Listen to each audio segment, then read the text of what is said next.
hungry. Alex, take us into the end segment here, and I think we're on the subject of PSHE. Remarkably enough, Brian, when Ernest Moray referred his matter to the Terrorism Commissioner, it also came out in the report that the Metropolitan Police couldn't fingerprint him because the machine was broken. So it does happen a lot.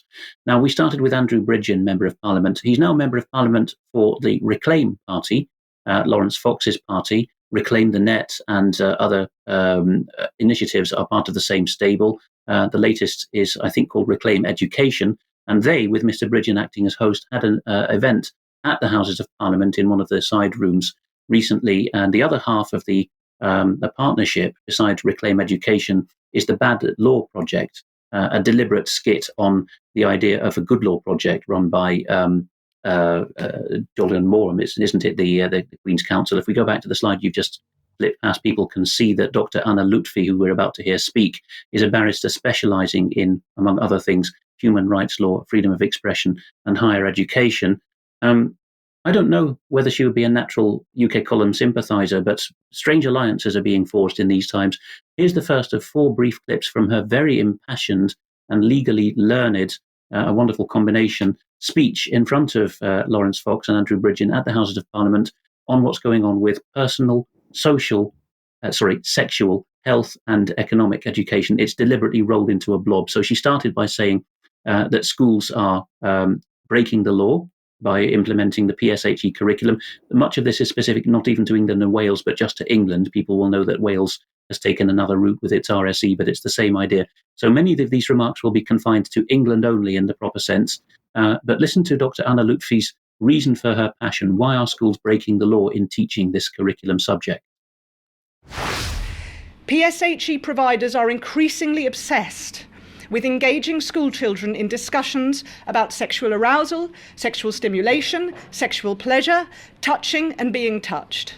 They are showing kids graphic sexual images that are designed clearly to excite and titillate. The Bad Law Project is currently engaged in consultations with criminal legal specialists as to whether some of these materials meet the NSPCC's definition of non-contact child sex abuse and whether PSHE lessons as taught may be criminal offences under the Sexual Offences Act 2003. And so...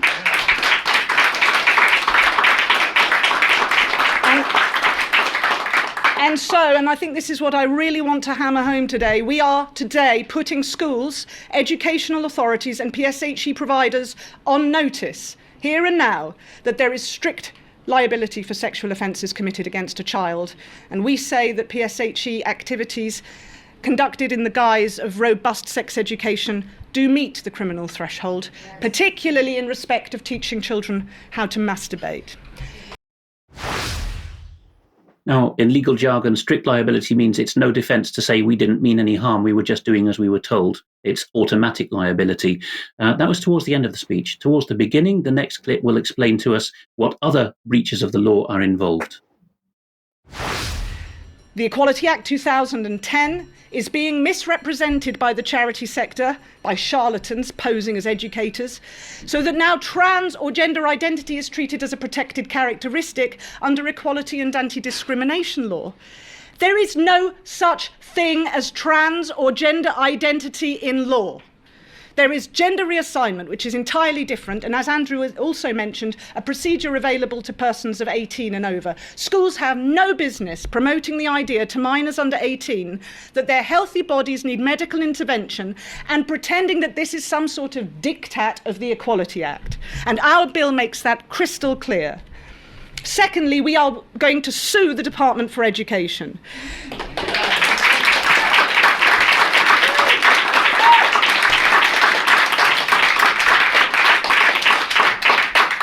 The Bad Law Project is preparing a class action brought by parents who will for the time being have to remain anonymous due to the pathetic state of free speech in this so-called democracy and because of risks to their personal security and their children's well-being were their identities to be publicised.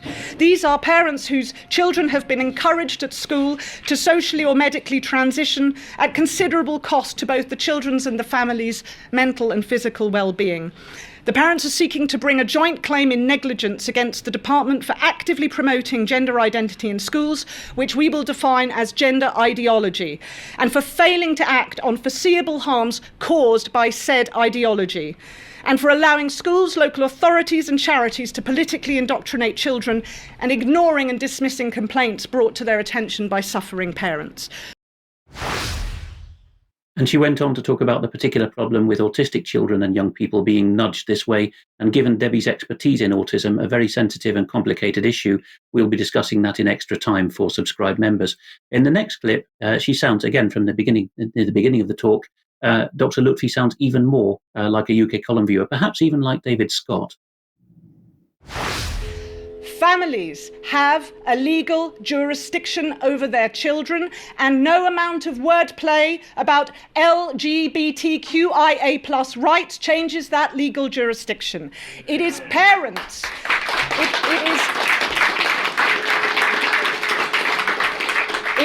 It is parents who care unconditionally about their children, not money-making schemers and not government. The state is a terrible parent. Go and look at any children's care home in any country at any period of history and see how children fare compared with growing up in a family that they can call their own. But the pedagogical philosophy practiced in PSHE today is, what do parents know? Why is this happening? Well, this is my opinion, my personal opinion. The removal of children from the influence of loving parents at younger and younger ages makes them more susceptible to influence from third parties who have vested interests in promoting ideas and lifestyles to children for political or financial gain, as well as, I must say, for sexual gratification. What else is the relentless promotion in PSHE of something called gender identity? The heinous proposition that a child can be born in the wrong body and can literally buy a new identity with assistance from the third sector. The child is asked to question constantly whether he or she feels okay, and told you may not feel okay. Do you hate your body? Do you hate your adolescent body?